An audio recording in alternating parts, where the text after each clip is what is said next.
Hello and welcome to the Age of Histories everyone, and this, the 8th episode of the definitive list of Aoe2 castles for 2025. I am sure that those of you who have been following this series week by week have noticed that I have slowed down the release of these videos. As much as I love doing them for you and reading your feedback, this is not my primary job, yet. So IRL responsibilities and duties have a tendency to pop out of the woodwork sometimes. But now I'm back again to serve you with some quick-fire episodes as we sprint to the finish line of this series. So without further ado, let's wallow.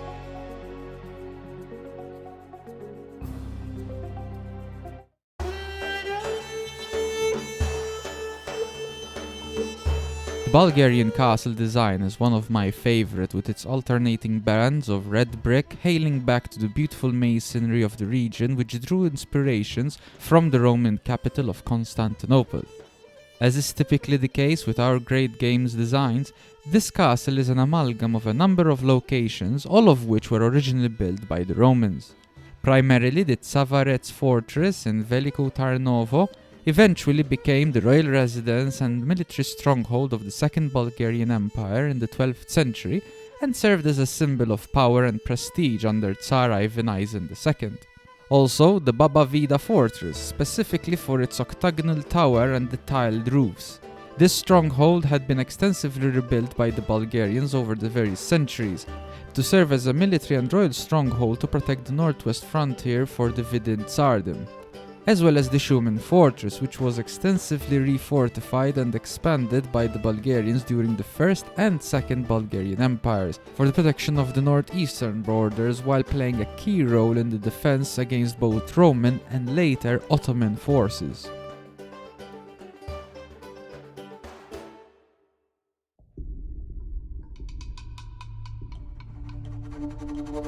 Once again, our talented developers did not disappoint when faced with the task of building a castle for a civ that had no such thing as far as we know of. The Inca castle beautifully merges the iconic terraces from the Andes mountains with detached roofs that dotted the landscape, and all brought together with the stalwart ashlar masonry that is synonymous with the Inca construction techniques.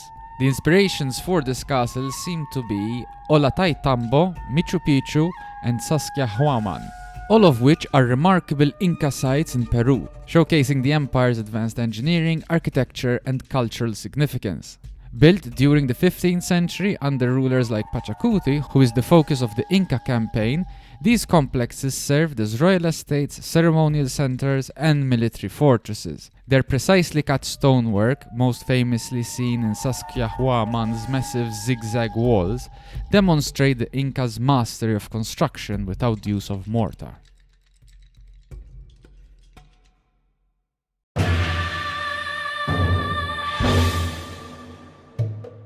The Korean castle design is a peculiar one in that its real-life inspiration was itself an amalgam of indigenous and Western military architecture. The in-game castle is primarily drawn from the Hwasong fortress located in Suwon, South Korea, which was built between 1794 and 1796 by the order of King Zhengzhou of the Joseon dynasty.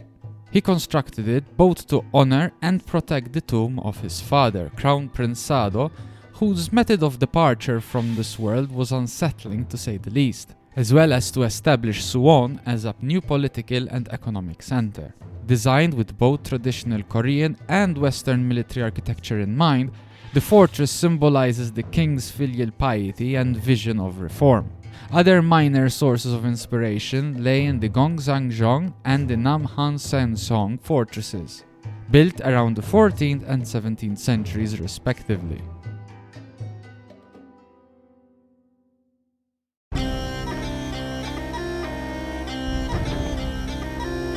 To be honest with you, the history guy in me was hoping that this castle skin would be given to the Teutons, for the reason we'll get into soon. But the AoE player in me is glad that it was not. For as odd as it is, frankly, this Lav castle is directly inspired from Malbork Castle, located in northern Poland, and was built in 1274 by the Teutonic Knights. It was built as a fortified monastery and stronghold to consolidate the Knights' control over the newly conquered territories during their crusades against pagan Baltic tribes. The stronghold grew into the largest brick castle in the world, serving as the headquarters of the Teutonic Order and a symbol of their power until it was taken by King Casimir IV Jagiellon of Poland after bribing the unpaid Bohemian mercenaries of the Teutons. Remember, friends, always pay your mercenaries.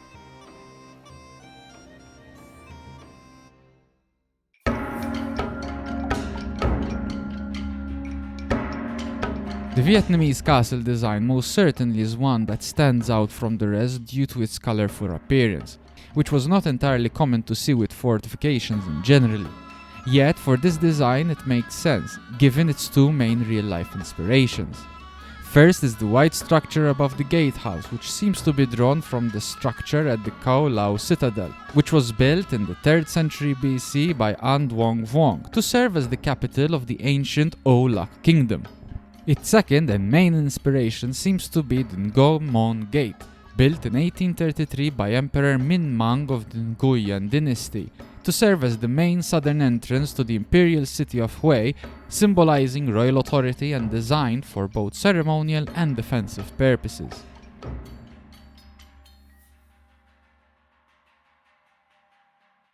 With those castles, we have now covered 40 of the 50 designs we have been blessed with following the April patch.